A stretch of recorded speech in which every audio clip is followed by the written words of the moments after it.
Welcome to the first of our two interactive panels in today's program.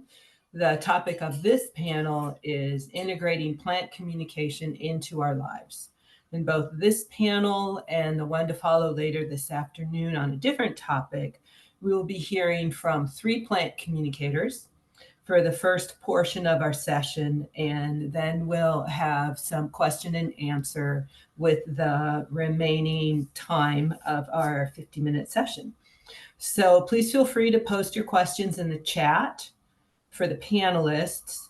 You can direct your question to one panelist or all of the panelists. So I'd like to go ahead and introduce our three panelists: Madii Kasem, Amanda Nicole, and Mary Getten.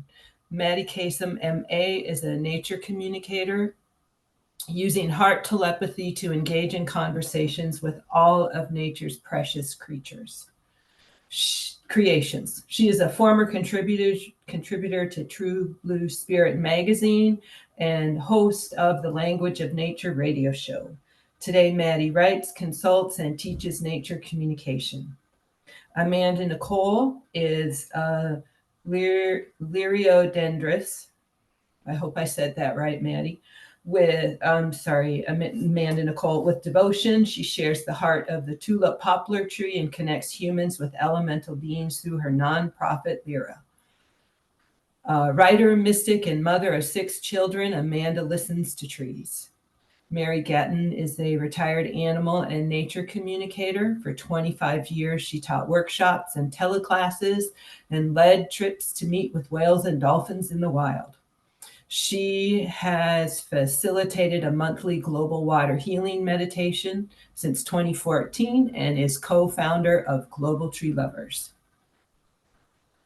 Madii, Amanda, Nicole, and Mary, you each have 8 minutes, about 8 minutes, and we'll go in the order that I introduced you. Madii, would you like to start? Thank you, Sue, and hi, everyone. I am Madii Kasem, and I'm very happy to be here with everyone today to share my thoughts on how we can integrate plant communication into our lives. And the best way I thought to do this is to invite you into my world as a plant communicator. So I'm going to share 3 things with you today. The first is actually a mini activity, followed by some conversation openers, and I'll conclude with messages from plant friends of mine. Okay, are you ready for a little activity? Please relax and take a good breath. And I'd like you to connect to your heart. This is your heart center. And think about a plant being that you would like to talk to. It might be very far away, or it might be right there with you in the room. And then open your heart and send this plant being all your love. You are connected. And I'm going to stop there because that is the key to awakening your heart telepathy. And it's how I communicate with plant beings. And once the connection is established, I like to begin with a conversation opener. This is how I set the intention. So it might be a simple icebreaker, like I would relay from my heart, how are you doing today? Sorry, I have notes here so that I stay on track. For a consultation, the opener will probably be more involved. It might go something like this. Hello, dear oak tree. Deborah has asked me to speak with you because she's concerned. She's noticed XYZ is happening with your leaves. I'm here because Deborah wants to know if she can help you. Do you need help? What do you want to tell us? And then we pause and feel and listen for a reply. And I also use this example to share with you my choice of words. A brilliant feature of heart telepathy is that we can still choose the words we want to say before we say them when we relay from our heart. The same way I'm choosing the words I say to you now through my vocal cords out of the throat center.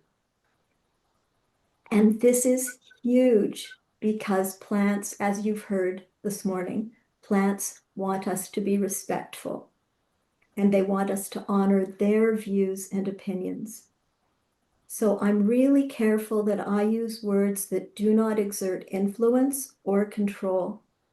I can't even guarantee a client a desired outcome because that would imply that I'm going to exert some measure of influence over a plant being.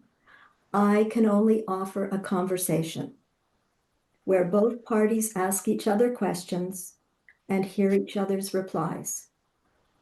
And when we are complete, we say thank you to the plant being. So now you know a best practice model and how I communicate with plant beings.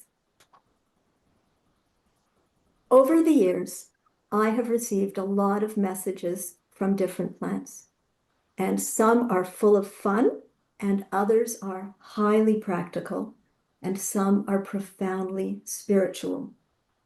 I'm going to share a very spiritual message I received from a forest. The context is that a lumberjack had had a freak accident and it left him permanently disabled. And I was asked to speak to the forest that he loved so much. It was a place where he always felt at one, and it was the place where the accident had occurred. And the question was, why? And the answer from the forest was that it, as a singular community, and this one man had made a soul agreement that he would be the one to give up his wholeness to energetically restore the balance to the forest. And that he would do this on behalf of all the lumberjacks who had removed pieces of the forest, now restored. That's a spiritual message. There's a lot we can learn from plant beings. Other messages are very practical, like the jack in the pulpit plant in my garden who asked me to please leave the nearby weeds. They are good company, he said. And it was easy for me to honor my plant friend's request. Or they can be full of fun, like the weeds I am pulling out endlessly, those little guys. And if I want to communicate with them, I'm going to hear something like, go ahead, take us out. We'll be right back. See you soon. So plant communication is rich beyond measure. And I'm going to conclude by sharing that plant beings are available when we open our hearts to them. And they're available because we are shifting away from the need to control and moving into cooperation.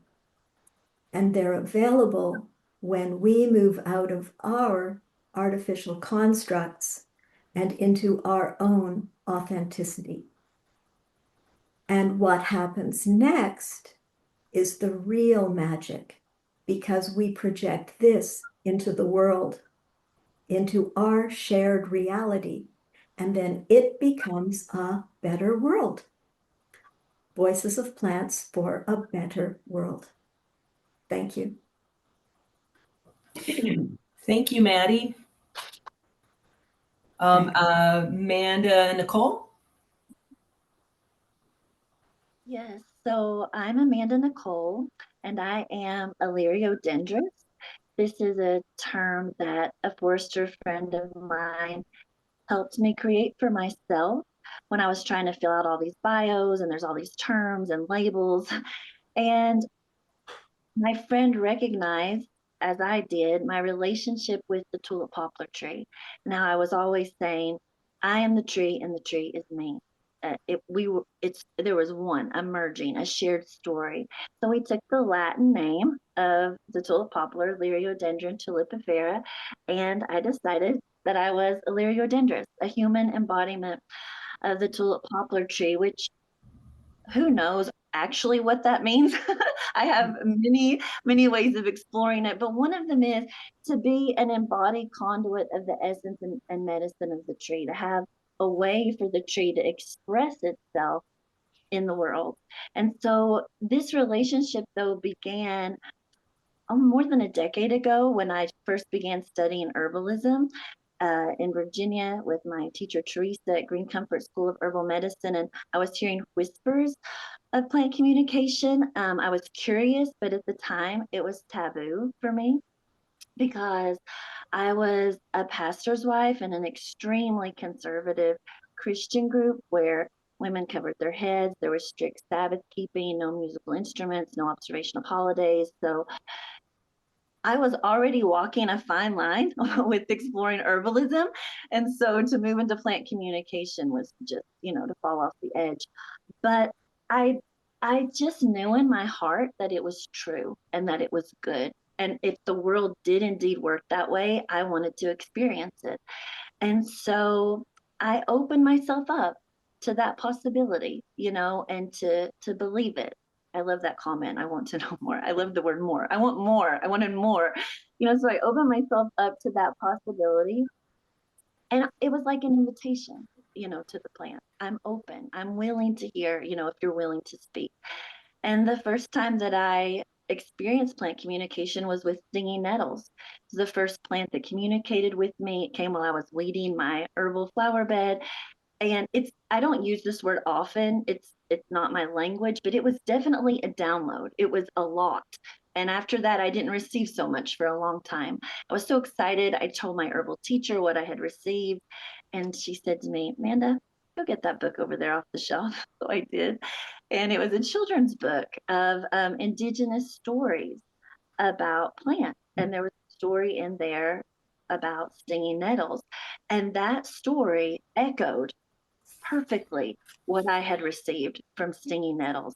And it really struck me that what I had heard was also what another human at some time had heard, and it told again and again, and it had become a true story, that was now shared. It was true. And so I was convinced, and I opened myself up, and the conversations began, and it led me to the tulip poplar tree ultimately, which was the plant that I chose to intentionally engage with to deepen the relationship.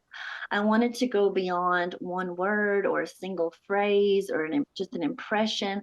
I desired conversation. I desired dialogue and a relationship in a way like I would with another human. And I think that's so important when engaging the plants is this idea that they are like us.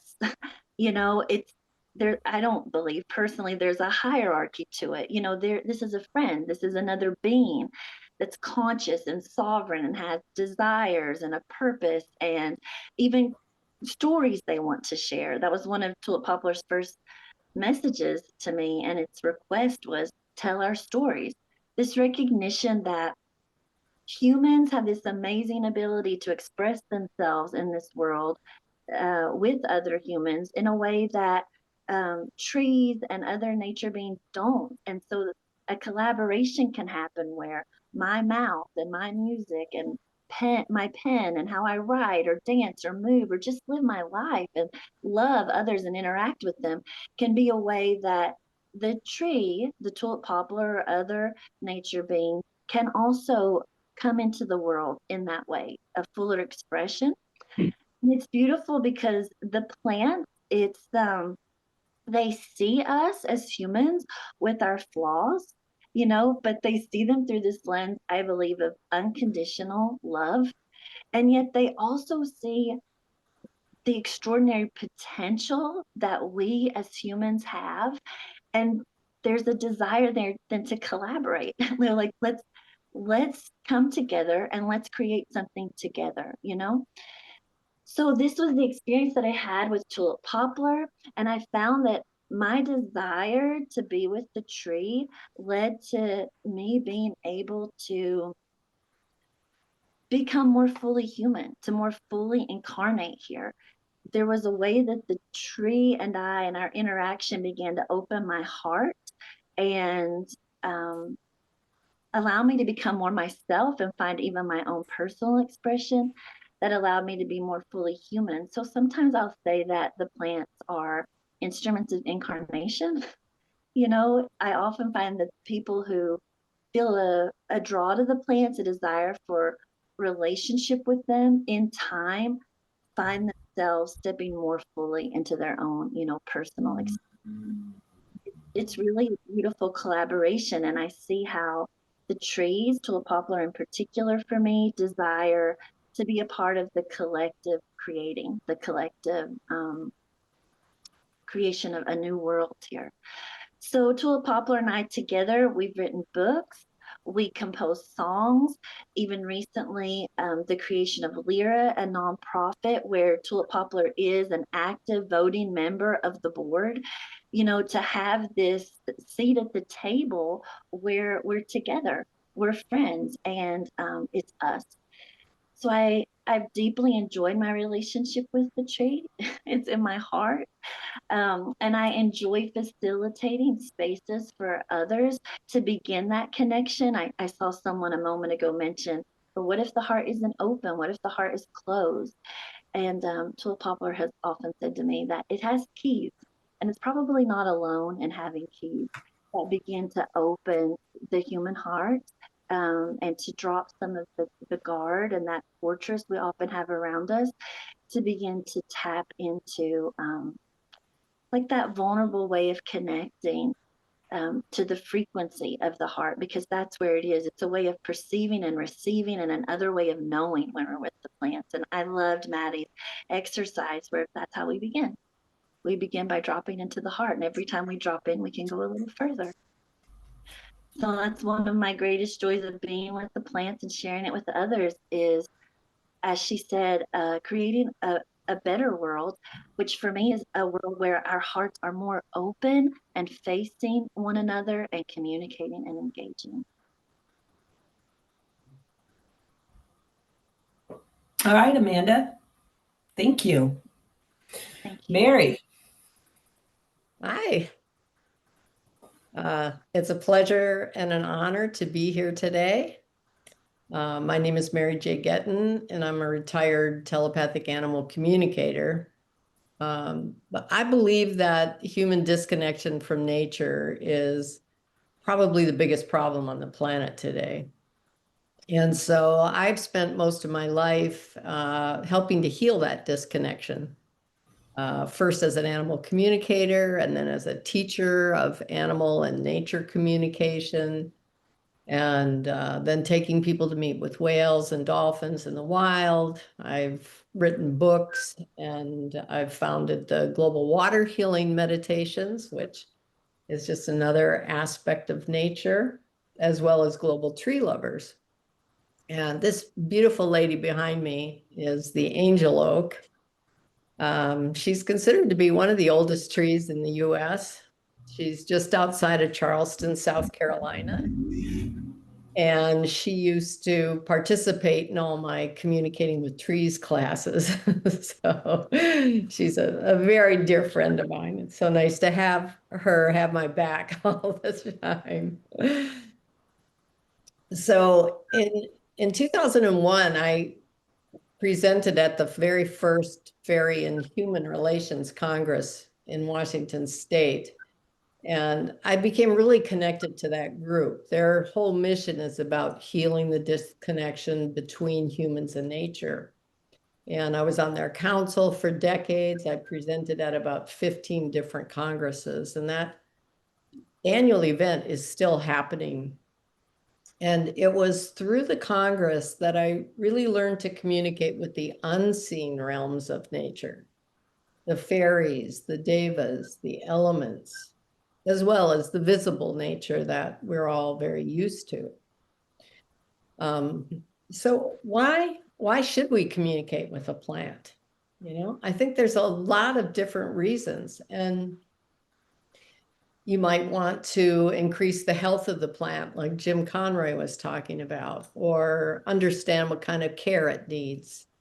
You might want to understand some of its healing properties or its uses, or maybe you just want to create a new friendship and deepen your connection with nature, move more into that state of oneness with everything around you. So there's lots of different reasons. When I'm communicating with plants, there's two levels that I work with. I might speak to the individual plant or the deva, which is the nature spirit of that plant, because you can get different types of information from each one. A plant might not know exactly what it needs, and the deva might have more information about what would be helpful to that specific being. When I lived on Orcas Island in Washington State, there was an older arborist there that would call me when he couldn't understand what was happening with the tree. And we would go and sit with the tree. We would both tune in and ask the tree directly what it needed. And then often we would talk to the deva as well. But I would like to say too, to get good information, you really need to ask good specific questions. So if you're approaching a plant and you want to really know something in particular, be sure to ask specifically about that. So while I was living on Orcas as well, there were several trees that needed to be removed for this little neighborhood we were building. And I went to each of the tagged trees and explained what was happening and why, telling the trees that it would be a good idea to remove their energy before the tree cutters came. I also talked to the fairies and the nature spirits of the area so they knew what to expect. And we actually set aside a little area on the property where we told the nature spirits, you can go there, there's not going to be any activity. And then once all the construction was done, we invited them to come back and enliven our plantings. And we had the most amazing gardens of anywhere because we had really taken the time and the respect to communicate with them. And then later, they were building this 100-year-old orchard. And so we asked the arborist if he could move some of the trees to our property. He said, well, they probably won't live. They're pretty old. And we wanted to try. And so every day we had a homeowner that we would go out to the trees, touch them, tell them how happy we were that they were there, how excited we were for them to take root. And in the spring, the arborist came back to check on them, and he was absolutely shocked because not only were they all living, but they were all blooming. So he was like, what did you guys do to these trees? We just loved on them. So I live in Florida now, and I always talk to the trees in my yard and the surrounding houses when there's a hurricane coming. I let them know what's happening. It's time to hold on with their roots. And so far, they're all hanging in there. I talk to all of the plants in my yard, but I especially enjoy encouraging the young plants to grow strong. And quite often I have to sit down and have a chat with my mango tree because she gets way out of hand and produces so much fruit. Some years my husband will say, no, don't ask her not to. And I say, hey, doesn't hurt to ask. So I'm really just trying to show you different ways that I use plant communication. My Global Tree Lovers group, we have to laugh because we have more trees than people on our council. And we consult with them about all our events. And during the last hurricane, one of them, Gumbo Limbo, went down. And I went and talked to his stump after they had cut him down. And he told me he'd still be on the council, not to worry about. And that he might sprout again and regrow in the physical. And I went to see him a few months ago, and he's got sprouts coming up all over. So Mr. Gumbo Limbo lives on. And the angel oak, she's on our council too. I often ask trees for advice, and I did that after our last presidential election. I was a little concerned about environmental things and climate initiatives, and the trees only had one thing to say to me about it. And they said, don't take it so seriously. So that's been my mantra this year. Every time I get upset about something, I think about the trees saying, don't take it so seriously. So I think I'm out of time. All right. Thank you, Mary. And thank you, Amanda and Madie, for sharing your heart-connected journey with trees. We don't have a lot of questions yet, so if folks want to put some questions in the chat, we can get them answered. So does anyone want to add anything more? I think you all did a pretty good job, but folks still asked how beginners can start to communicate with plants, trees, natures, etc. Mary. Yeah, I would just like to say that when you're communicating with plants or animals or any being, it's really all about allowing. You know, we are a very doing society, and to receive messages from a being, you have to allow the information to come in. So it's moving into a receptive space, which is quite hard for Westerners. But let the information come in whatever form it takes. It might be mental pictures, it might be words, it might be feelings, or just a sense of knowing. But just allow it to come in, trust it, and then be sure to thank the plant for sharing with you. Thank you, Mary. I think taking a minute to be grateful and thanking whoever it is we're talking with for their time and their advice. Amanda, Nicole, do you want to add anything, or Madie? Yeah, I've found that patience is important. You know, the mullein plant once shared with me the phrase that intimacy takes time. Mhm. And that's such an enormous part of it. So with students or clients, they're uncertain about how to go forward.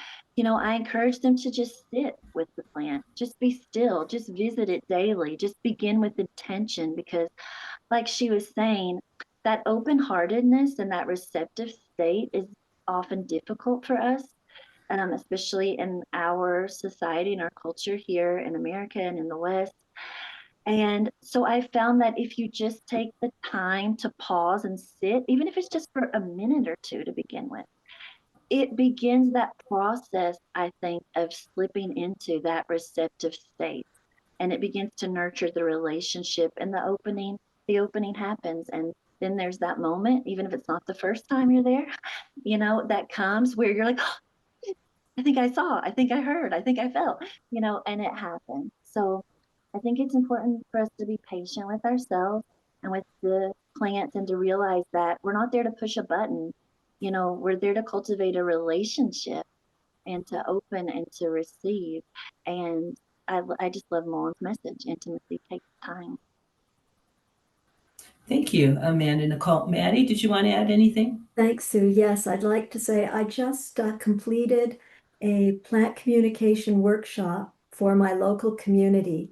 And I noticed that a question that came up there is often comes up when I'm with people who are new to this, which is how can I discriminate and distinguish the information that I get and know that it's not my own old tapes coming through, and that I'm actually genuinely hearing from another being, in this case, a plant being.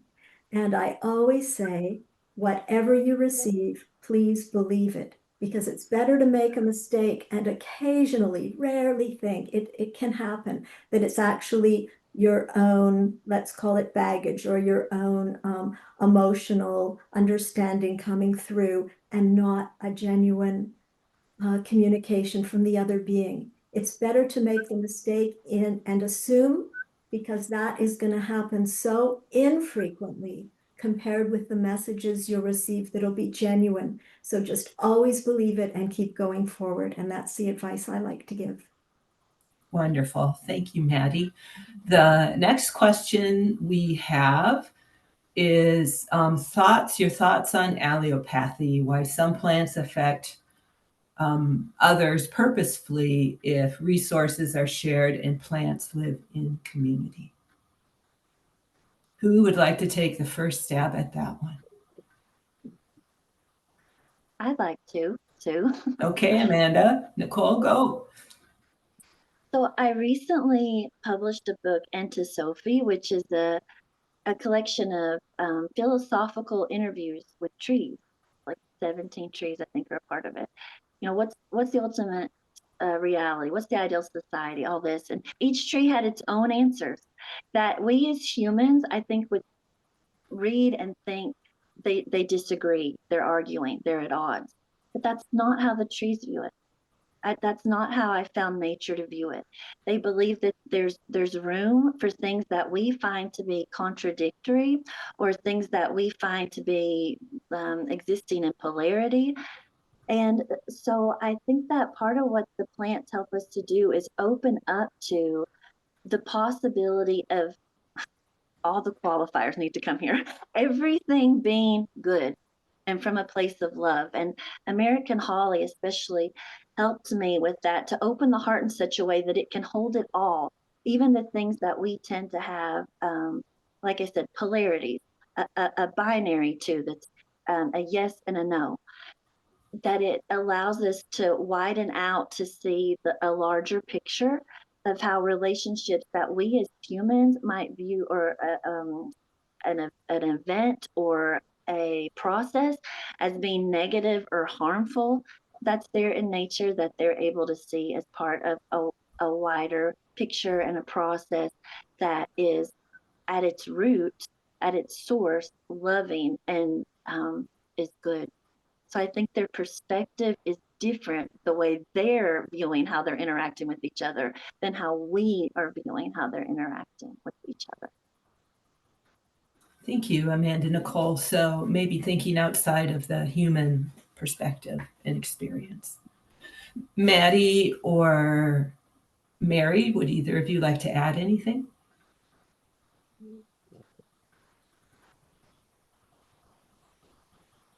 Not really. Okay, well, we've got a couple of other questions. So, two of them are related. One is, how can I connect with trees on a daily basis? And how do you just begin this whole thing of connecting and communicating with plants and trees? Do you want to start, Mary, since you're big on my screen? Yeah, sure. It's a practice thing. So, like, I don't remember who said it, just to go out, be with the tree, connect with the tree, sit with your back against the tree, be quiet with the tree. I speak telepathically to trees, so that's how I work. So I would call out mentally to the tree, ask it if it was willing to speak with me, and then just sit and wait to see what comes in. And one thing that I like when you're beginning is just holding the tree, actually putting your heart up against the tree and just getting quiet until you can feel your heartbeat kind of come into sync with the tree. That's something that happens for me. And then I speak from there. But it's a practice thing. It's, we have these pathways in our brain. We are wired to do this, but they're just not connected. And so the more you do it, the more it gets connected. And over time, you have a really strong pathway, and it's just like that. But in the beginning, you have to really set out to practice. And the more you do it, the better it gets. Thank you, Mary. Madie, do you want to add anything? Sure, Sue, thanks. Well, I think that even people living in urban centers and living in apartments and condos can start plant communication, even if they don't have a tree in a yard close by, because trees are planted in sidewalks in urban centers. Trees are everywhere, and they're a great place to begin. And if you're going to the bakery and there's a tree outside, you can pause and have your communication there, just as the other communicators have described. And if you want to start a regular practice, I always encourage people to actually physically have a notebook and use a pen or pencil, because there's a kinesiological activity that takes place, and I don't understand all the physiology of it, but it does help to move your practice forward and help to help people to open up more quickly if they, whatever they receive, if they believe it, and make a little note about that. You can make it in your phone, doesn't have to probably be a piece of paper. But there is something in the manual activity of writing down your event. Thank you, Madie. Amanda Nicole? I really echo Maddie's suggestion to have the notebook. It's just been so pivotal for me. And to believe, Blueberry once said to me, we were in a session with a client and they had that question, how do I know? And Blueberry shared with us, it's as real as you want it to be. Really, it's up to you, how much you want to receive. But that day-to-day interaction with the plant, that part of the question, if you don't have the opportunity to go and be with a plant every day, if that's not possible for you, or to just step outside in your yard, even maybe you don't have that. It's a vibration, it's a frequency that you're connecting to. It's a heart resonance. And so I've even encouraged people, just have artwork in your house, a picture. You can pull it up on your screen. You could have a flower essence. You could drink the tea. Anyway, maybe there's a song that reminds you of the plant. There's so much to being intentional. That was part of Nettle's lesson, was intention. Intention goes a long way. So however you find it resonates with you, to bring that plant into your space, even if it's not in, what we think of as that plant form, it's growing in dirt, and begin that intentional interaction. And you'll notice the shifts that'll happen. You'll begin to trust yourself more. Okay, thank you.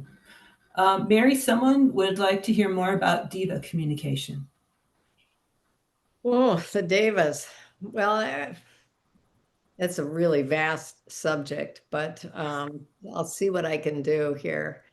Each being, each species has a deva or nature spirit that sort of holds the blueprint for those beings and looks over them. And so communicating with them, like I said, they have sort of a greater perspective than the individual. Sometimes you can ask a plant what it needs and it doesn't really know. It can maybe tell you what some of the symptoms are, but it isn't going to know I need magnesium.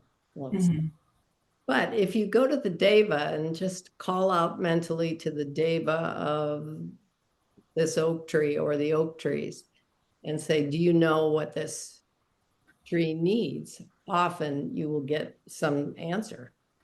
And it might be on that more specific level. So I often, if I'm communicating with any being, will call in the deva of that same being to see if there's some greater information that I can get. I don't know. Yeah. Answers like that. Yeah, I think that was a great introduction. Okay. Thank you, Mary. Next question. What are your thoughts about the pronouns we use to address trees? He, she, they, it. Does it matter to trees? Does it matter in terms of the goal of cultivating a better world? I will just say I haven't run into a tree that it mattered to. If you approach the tree with love and respect and say hello, and this is who I am and who are you, you may get a name, you might get a feeling. I don't find trees really to have specific genders like we think of, but they'll often, for me, have either a more feminine or more masculine energy or vibration. And so, like my friend the angel oak, I mean, that's a female energy to me. And I will address them in that way, but I haven't had any complaints from trees. What about you guys? Yeah, I haven't had any complaints either. I found that I'll often tend to refer to a certain plant as a she, as a he, sometimes a they. And I've had students say, why? Is it a male, is it a female? I'll say, no, there's something about the energy that's lending itself to that way of speaking. But the tulip poplar tree itself, I began with referring to the tree as a she. And then I remember the day that I experienced the energy from it that allowed me to open to refer to it sometimes as he, and what I realized for myself was at that point, I actually wasn't ready to receive that part of its medicine, to interact with it in that way. And then since then, sometimes and I've had trees tell me, don't call me this, call me that, and give me all different names. And they're not gendered. And that's what I think is so important. It came up in another question is we're so very used to thinking in human categories and human ways, and they really do begin to expand the way we're able to perceive the world. And sometimes I remember Tulip Poplar once said, crawl up here to the top, now look down, its branches, its crown, look down. It was talking about problems and difficulties. And it said, now tell me what you see. And the point was, it all fell away. Like from that perspective, the questions weren't the questions anymore sometimes. Mm-hmm. Thank you. Madie, what have you encountered? Well, very similar to what the other communicators have been sharing. And I don't find that plant beings or animal beings are using categories as intently as we do. So I do feel the resonance and the energy of the other being, and I might say he or she as a result of that. And they do seem to sometimes be very prominently more feminine or more masculine. But when I have tried to ask other beings in nature about the categories we use, they tend to be like, oh, we don't really go there. So Yeah. that's my experience. Okay, thank you. So someone said, it was a comment, part of me wants to cut the vines, yet I'm reluctant to interfere. I'm trying to listen and communicate. So maybe that wasn't a question so much as a comment on do we pull the weeds? Do we learn to live with them? Do we cut the grapevines that are strangling my hydrangea plant? Or, just how is it? I guess we meet plants where they are. So I have a question, unless Amanda, you wanted to. Well, what's coming up for me is to not be afraid. I don't know if this person is or not, but not to be afraid that you'll get it wrong. That's what's coming up for me. You listen, and then you may receive what you receive, and but this desire to not want to interfere is good. But also sometimes the desire to not want to interfere can be us being afraid that we're going to interfere. So I don't want to make it more complicated, but that's really pressing into my heart is to not be afraid that you'll get it wrong. I feel that nature though we can be unkind to it and have been, is incredibly forgiving and resilient and understands that we're just trying to figure it out. Thank you. Does anyone on the panel have experience assisting trees internally with their physiology in a way that was visibly transformative? As in, you could see that the tree became healthier. Well, okay. Go I ahead. have an experience with visibly seeing a change in trees on my property in Toronto. It wasn't that they were in poor health and needed to be healthier, but it was my first house. And when I went into work in a corporate setting back then, people said, "Aren't you afraid to be living alone in downtown Toronto?" And so I went to the trees and said, "Please protect me and my house and my loved ones."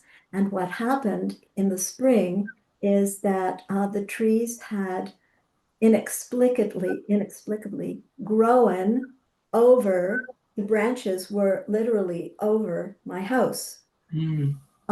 And so two people pointed that out to me and said, that's not good for you, because where the branches go, the roots will go, and you don't want that in the pipes of your house. And so I realized my learning from that was that I hadn't phrased my communication with the trees properly. I was just beginning my communication activity, and the trees took me very literally. And I had not asked them to, for example, share their good energy to protect us or anything like that. I had asked them to protect me, and they took me at my word, which is why earlier I spoke about being careful about our language.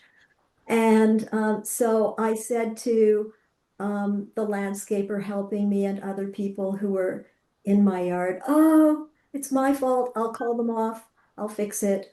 I actually created the situation through my communication with the trees inadvertently.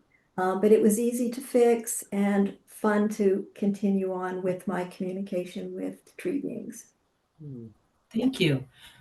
We've had a couple questions about legal rights of trees. Have any of you experienced trees that have been given legal rights? I've enjoyed hearing about trees that are part of councils, which I think is really cool. But any experience about the legal rights of trees? I'm not aware of any trees that have been given legal rights. There are places around the world where rivers have been given legal personhood, and specific animals that have been given personhood. I have not heard that yet with trees. I am sitting here, I'm trying to be quiet while I tap. There is a tree near me in Athens, Georgia, and it's called the tree that owns itself.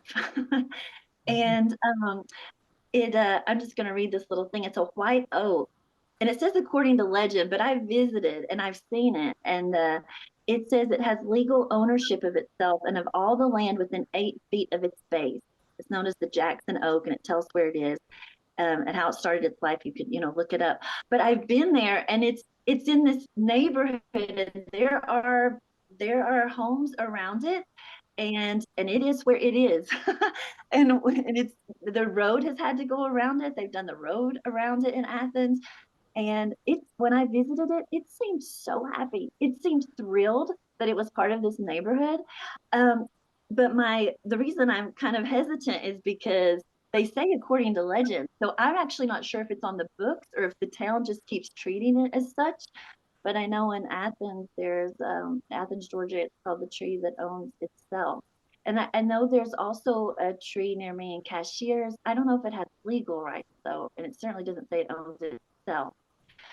There was a gentleman who purchased just the land that the tree was on with logging, and it still stands. Like it's being acknowledged that that's its space. But I don't know, maybe someone would want to look more into the tree in Athens, and because I'm not enough to know if the legend, as they say, is based on legal rights, but the town says it has it and it acts accordingly.